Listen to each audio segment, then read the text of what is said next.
अगर आपका मन आपकी बात मानता, क्या आप चिंता पैदा करते? बस ये सरल साधना कीजिए आप सभी। अगर आप कोई दूसरा योग नहीं कर सकते तो आप इतना तो कर ही सकते हैं, है ना? आप देखेंगे कि आपकी आधी चिंता शांत होनी शुरू हो जाएगी, क्योंकि वास्तव में संघर्ष इस बात का है कि आपके भीतर दो आयाम हैं।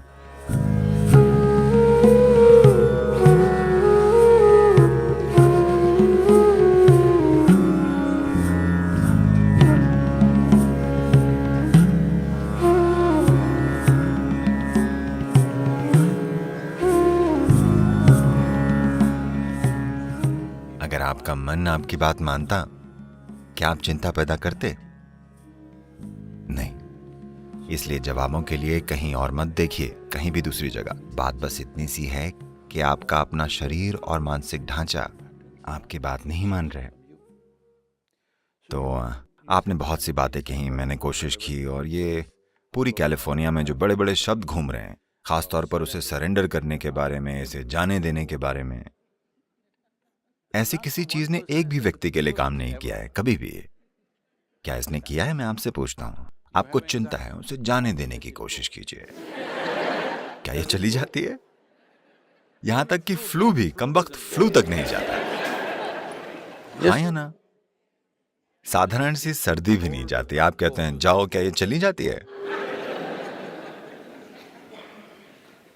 इसलिए हमें समर्पण के इन सजावटी चक्करों में नहीं पड़ना चाहिए। ये सब इधर उधर की बातें हैं। कोई नहीं जानता कि समर्पण क्या है, क्योंकि जब ऐसा होगा तो आपको पता ही नहीं चलेगा कि ऐसा हुआ है। आप ऐसा नहीं कर सकते, मैंने समर्पण कर दिया, ये कैसे संभव है?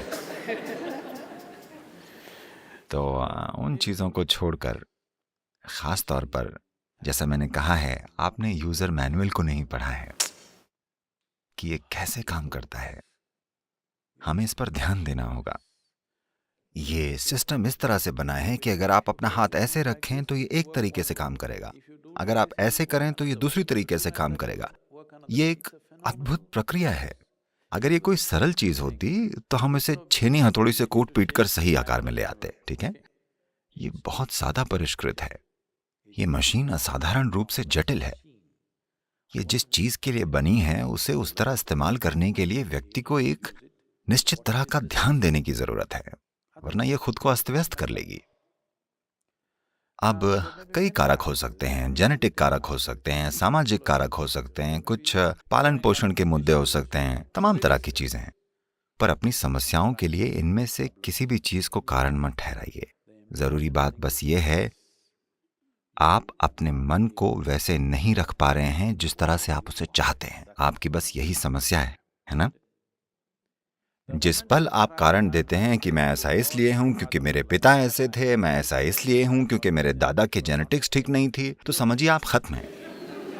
क्योंकि अब हम उन व्यक्तियों को बदल नहीं सकते। Yes. अब आप कोई अलग पिता या दादा नहीं चुन सकते, अब वो बीत चुके हैं। पर आप इसे रूपांतरित कर सकते हैं। आपको यह समझना चाहिए, अब भी इससे कोई फर्क नहीं पड़ता कि आपको चिंता का विकार है। फिर भी अगर आप एक गाजर का टुकड़ा भीतर डालते हैं तो यहाँ एक ऐसी बुद्धिमत्ता है जो एक गाजर को एक मनुष्य में रूपांतरित कर सकती है। इसका मतलब हर रोज आपके भीतर एक नए शरीर का निर्माण हो रहा है ना? टुकड़ों में हर रोज एक नए व्यक्ति का निर्माण हो रहा है। जब सृष्टि का स्रोत आपके भीतर काम कर रहा है और लगातार एक नए मनुष्य का निर्माण हो रहा है, अगर आप इसकी थोड़ी सी भी जिम्मेदारी ले लें तो आप पूरी तरह से एक नई शारीरिक और मानसिक प्रक्रिया का निर्माण कर सकते हैं। हमारे साथ कुछ ऐसा हुआ। पिछले साल हम लोग तिब्बत में ट्रैकिंग कर रहे थे। मैं एक टेंट में था, मैं कुछ काम कर रहा था और दूसरा एक व्यक्ति एक सेब काट रहा था। आपको इन दिनों मिलने वाले चीनी मिट्टी के चाकुओं का पता है? तो पास में दूसरी महिला उस व्यक्ति से कहती है, ये बहुत तेज चाकू है, ध्यान रखना। ये मुझे थोड़ा परेशान करता है। मैं ऐसे देखता हूं क्योंकि ये एक बड़ा आदमी है।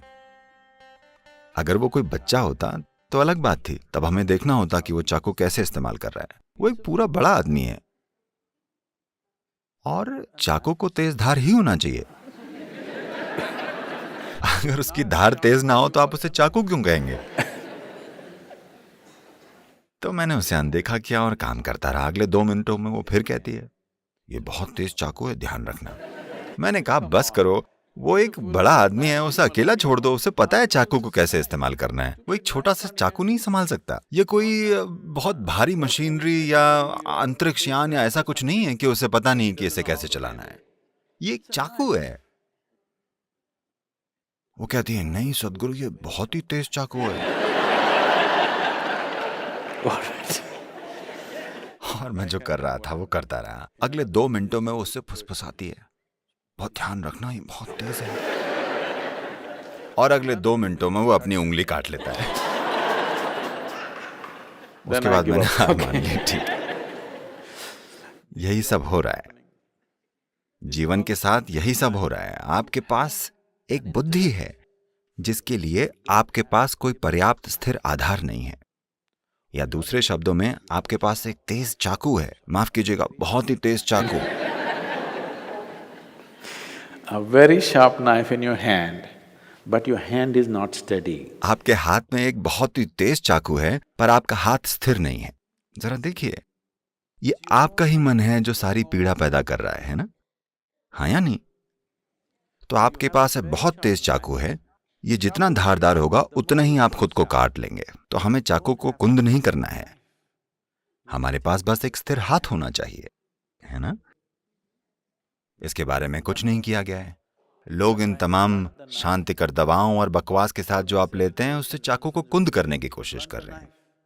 चाकू को कुंद करना हल नहीं है, क्योंकि अगर आप अपने होने की संभावना को ही कम कर देते हैं तो सब ठीक होगा। अगर हम आपका आधा दिमाग हटा दें तो आप काफी शांत रहेंगे, क्योंकि चिंता पैदा करने के लिए थोड़ा दिमाग लगता है। अगर हम सचमुच में आपका आधा दिमाग हटा दें तो आप काफी शांत रहेंगे और आप असल में खुश भी रहेंगे। आपको कुछ भी परेशान नहीं करेगा, आप ठीक हैं। सही है ना?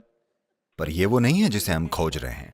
मनुष्य जो खोज रहा है वो किसी तरह असीम होना है, किसी तरह। और अगर ऐसा होना है तो आपको एक स्थिर आधार बनाना होगा। चाकू को हटाने की जरूरत नहीं है, चाकू को कुंद करने की जरूरत नहीं है, बस हाथ को स्थिर रखने की जरूरत है ना? कोई प्रक्रिया नहीं करनी है।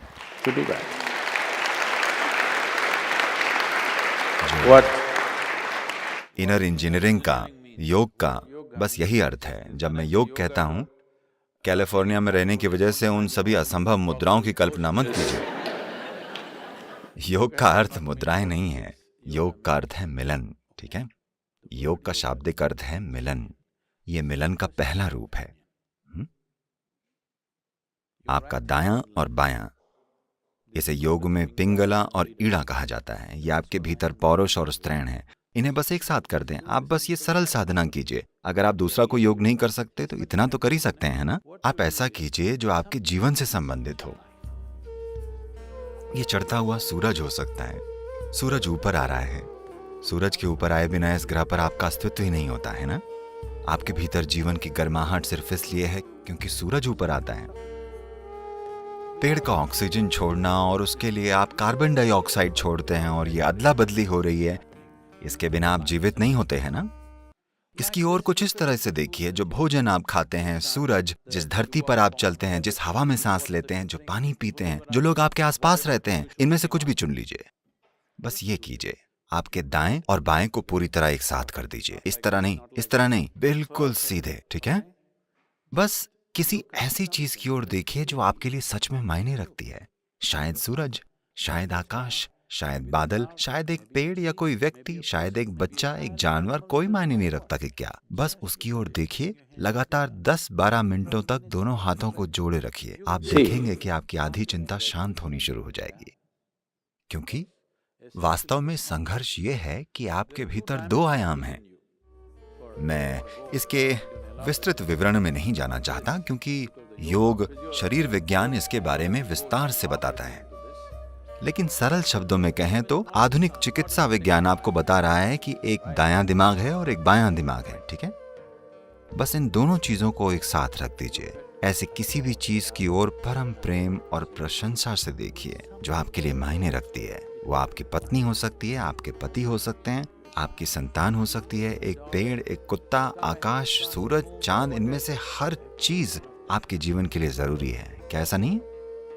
हाँ, आप इनमें से जिस भी चीज के साथ जुड़ाव महसूस करते हैं, इन दोनों चीजों को एक साथ रखते हुए उनकी ओर परम मधुरता से देखिए, ये पहचानते हुए कि वे आपके लिए कितने जरूरी हैं। कई चीजें बदल जाएंगी। ये योग का पहला रूप है। अगर मैं ये करता हूं तो ये मुश्किल हो जाता है। और नमस्कार करने के कई तरीके हैं, इस तरह इस तरह इस तरह। ये सबसे सरल चीज है। यहीं से शुरू कीजिए, ठीक है?